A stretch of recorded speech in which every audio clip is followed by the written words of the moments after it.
Bali, papasok ako dito ngayon sa steering room ng oil tanker. Bali, yan yung ginawa namin, steering.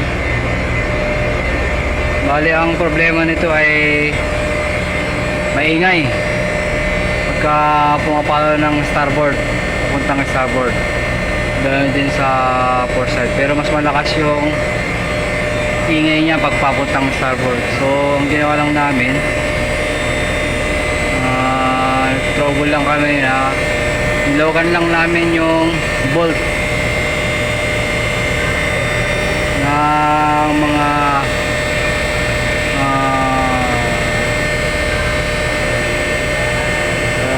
240 degrees yung buong bolt nya. Nilokan lang namin kasi nag-adjust lang kami ng ng bolt. Ayun yung trouble namin. Ngayon nung nag-adjust kami, biglang nawala yung ingay. Ibig sabihin masyadong ipit yung packing ng ng silindro.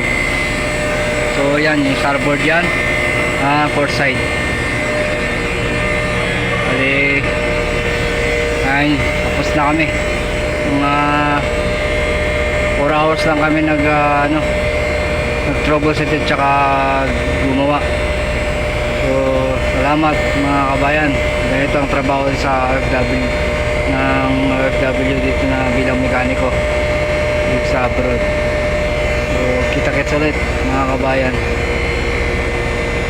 Sa bali, nag-angkurahe kami ngayong December 17, 2023 dito sa angkurahe.